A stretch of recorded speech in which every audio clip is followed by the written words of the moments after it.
आपके घर में भोजन बना है, 4-5 किस्म की सब्जी बनी है, पूड़ी है, रोटी है, चावल है, सब कुछ है ना। लेकिन जो हमको ज़्यादा अच्छा लगता है उसी को हम ग्रहण करते हैं, जो पसंद है। या कुछ लोग बड़े बुद्धिमान होते हैं, भोजन आया है तो देखते हैं कि इसमें कौन सा स्वास्थ्यवर्धक है। अब बताओ, जो स्वास्थ्यवर्धक भोजन करे वो बहादुर बुद्धिमान, या जो स्वाद वाला करे वो,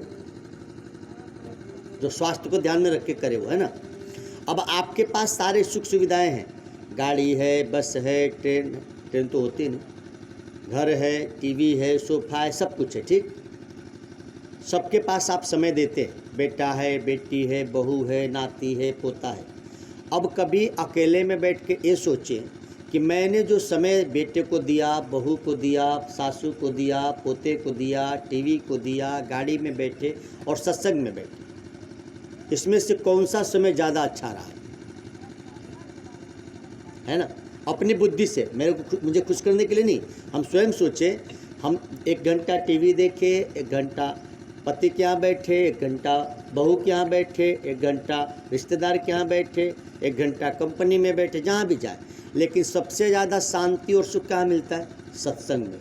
तुल न ताही सकल मिली, जो सुख लो सत्संग, है ना। कोई भी व्यक्ति हो, कितना हो पढ़ा लिखा हो, ईमानदारी से यदि इस पर चिंतन करे कि आखिर में क्या, अच्छा सत्संग में ही सुख क्यों है? क्योंकि बाकी जगह बैठ के हमने जो भी पाया वो एक दिन छूट जाएगा, छोड़ के जाना पड़ेगा, या हम जिसको पाए हैं वो सदा नहीं रहेगा।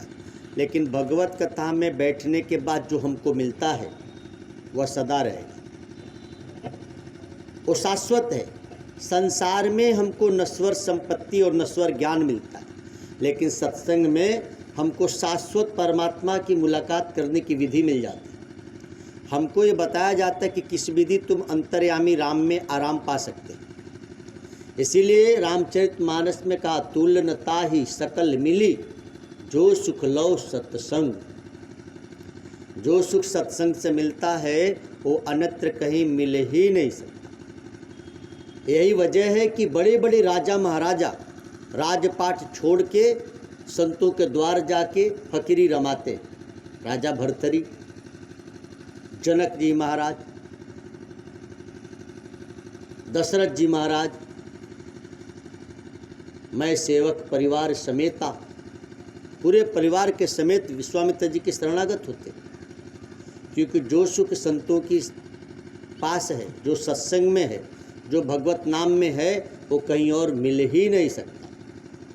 इसीलिए हम सबको चाहिए कि पूरा प्रयत्न करके जितना हो सके अपना जीवन का समय सत्संग में व्यतीत करें। उतना ही देर हम जीते हैं जितना देर हम भगवान की कथा में बैठते हैं। बाकी टाइम तो हम मर रहे हैं महाराज, जी नहीं रहे, हम मर रहे हैं। एक संत थे, उनके यहाँ कथा होती थी, संत कथा सुनाते तो बड़े भक्त आके बैठते थे। गांव का एक सज्जन आए, वो भी कथा में आते थे। कैसे आप यहाँ प्रसाद रखते हो? तो प्रसाद रखने गए तो संत ने पूछा, बेटा इसी गांव के हो? बोले हाँ। कितनी उम्र हो गई तुम्हारी? बोले 1 साल।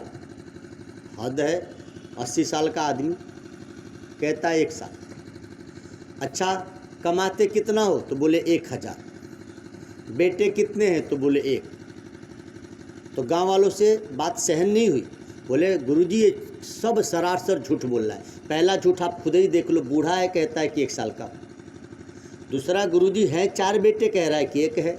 और गुरुजी इस नगर का सबसे बड़ा सेठ है, वो कहता है कि 1000 कमाता हूँ। तो संत ने कहा क्यों रे, ऐसे ही चेला बनता है तू, झूठ बोलता है? बोले गुरुजी आप ही ने तो कहा था जिस दिन से मंत्र लेते हैं उसी दिन से जन्म माना जाता है। तो 1 साल पहले मैंने मंत्र लिया था, इसलिए मैंने कहा कि 1 साल का हूँ। गुरुदेव आप ही ने तो कहा है दुनिया की सबसे बड़ी संपत्ति भगवत नाम है, तो मैं रोज 10 माला जपता हूँ, इसीलिए मैंने कहा कि 1000 कमाता। आपने कहा बेटे कितने हैं? शरीर के बेटे तो 4 हैं, लेकिन बाकी 3 हमको आने से रोकते टोकते हैं। एक छोटा वाला ही है जिसको मेरा भजन भाव अच्छा लगता है, इसलिए मैंने कहा कि बेटा एक है। तो हमारे पास संपत्ति कितनी है जो हम जप कर रहे हैं? बेटे कौन से हैं या बेटी कौन है जो हमको सहयोग करती है हमारी आध्यात्मिक यात्रा में? और हमारी उम्र कितनी है? तो जितने वर्ष पहले आपने गुरु मंत्र ले ली, अब सोचो कितने दिन के हो गए आप, है ना? अभी तो कितने